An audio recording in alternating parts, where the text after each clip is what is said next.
Hello student, welcome to Ashish classes PCM PCB. बच्चों, आज के लेक्चर में एक बहुत ही इंपॉर्टेंट टॉपिक के बारे में हम डिस्कस करेंगे और ये टॉपिक आज सुर्खियों में बना हुआ है। क्या है? एक इंपॉर्टेंट टॉपिक। तो इस टॉपिक के बारे में हम जानेंगे। आज का जो टॉपिक है वो है कि व्यक्ति की मौत क्यों होती है। अच्छा, व्यक्ति की मौत क्यों होती है, इस पर बहुत सारे वैज्ञानिक अपनी रिसर्च में लगे हुए हैं। सभी वैज्ञानिकों का अपना अलग अलग मत है।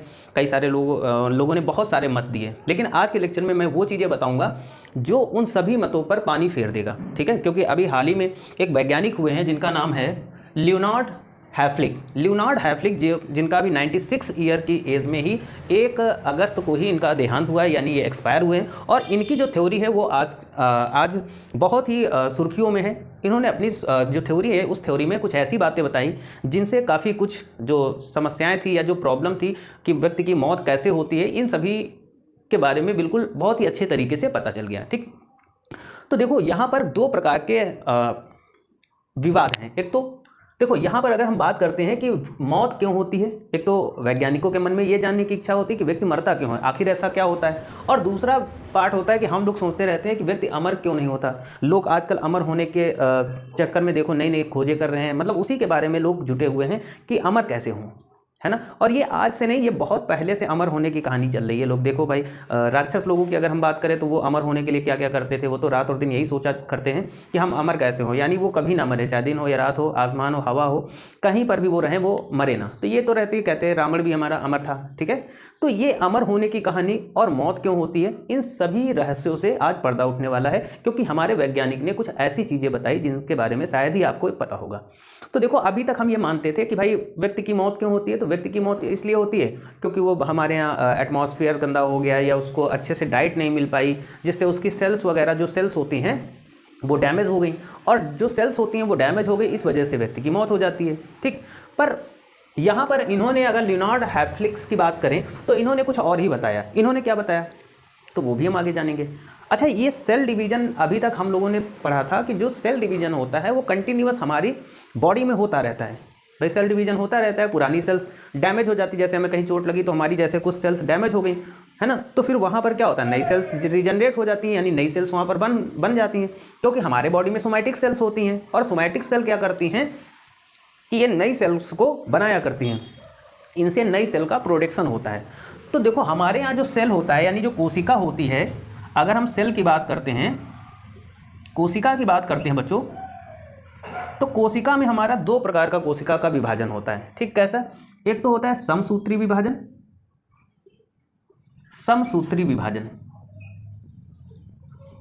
और एक होता है अर्धसूत्री विभाजन।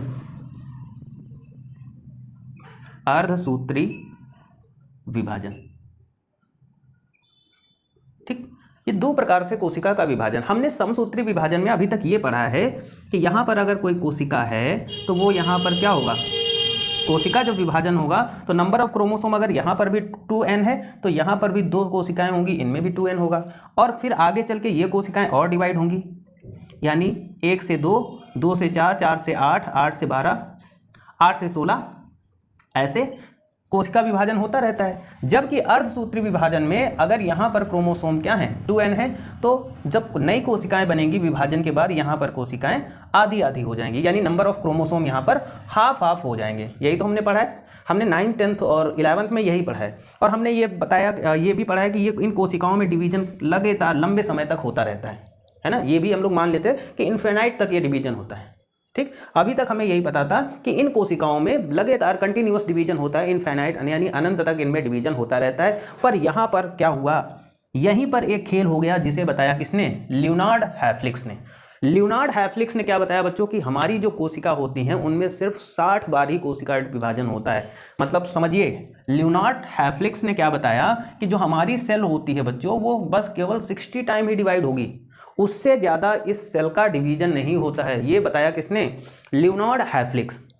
तो यहाँ से तो ये कॉन्सेप्ट क्लियर हो गया होगा। अब पता चला आपको कि जो हमारी कोशिकाएं होती हैं वो हमेशा जीवन भर नहीं। अब भाई ऐसे अगर कोशिकाएं विभाजित होती रहें तो इंसान कोई मरेगा ही नहीं। जबकि यहाँ पर हमें किसके बारे में जानकारी लेना है कि व्यक्ति मरता क्यों है। कॉमन सी बात है, जिसका जन्म हुआ उसको मरना ही है, और मरता है तो क्या रीजन है। अगर इस तरीके से कोशिका विभाजन होता रहा अगर लंबे समय तक, तो व्यक्ति मरेगा ही नहीं। तो देखो यहाँ पर लियोनार्ड हैफ्लिक्स ने बताया कि कोशिका में सिर्फ 60 बार विभाजन होता है, और जैसे ही 60 बार विभाजन हो जाएगा वैसे ही क्या होगा, इंसान की मौत हो जाती है। तो ये मेन कारण था व्यक्ति की मौत होने। अब बात यहाँ पर थोड़ा सा और हम लोग जानने की कोशिश करेंगे कि भाई 60 बार डिवीजन होगा जब कोशिका का, तो वो 60 बार कोशिका विभाजन के बाद में उसमें ऐसा क्या होता है कि जिससे व्यक्ति की मौत हो जाती है। तो देखो, हमारी अगर हम कोशिका की बात करें तो कोशिका में बच्चों क्या पाया जाता है, क्रोमोसोम पाया जाता है। ठीक, क्रोमोसोम स्ट्रक्चर कुछ ऐसा बना होता है, मैं एक बार अच्छे से बनाता हूँ।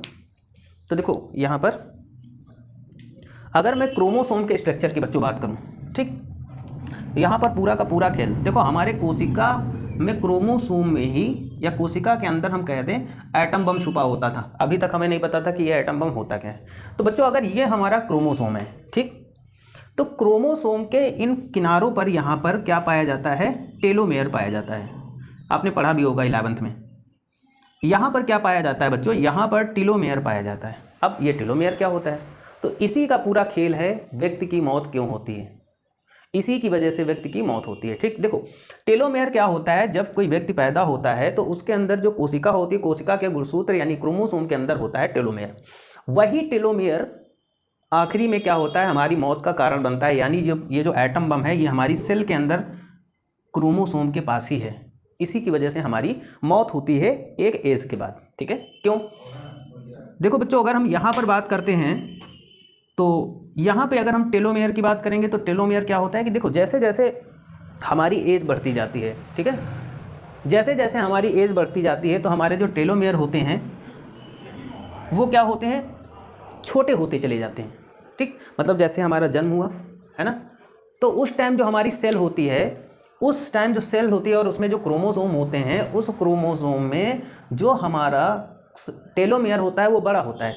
लेकिन जैसे जैसे हमारी उम्र बढ़ती जाती है, जैसे जैसे हमारी उम्र बढ़ती जाती है वैसे वैसे क्या होता है, ये टेलोमेयर, यही टेलोमेयर, इसका जो आकार होता है, इसका जो साइज़ होता है वो छोटा हो जाता है। ठीक, क्या हो जाएगा, छोटा हो जाएगा। और जब इस टेलोमेयर का साइज छोटा होते होते होते होते बिल्कुल ख़त्म हो जाएगा तो उसी दिन व्यक्ति की मौत हो जाती है। तो मेन रीज़न यही है व्यक्ति की मौत होने का कि टेलोमेयर का छोटा हो जाना। ये किसने बताया, तो ये बताया हमारे लियोनार्ड हैफ्लिक्स ने। ठीक है, ये किसने बताया बच्चों, ये लियोनार्ड हैफ्लिक्स ने बताया। और आजकल इसी की बहुत ही ज़्यादा चर्चा हो रही।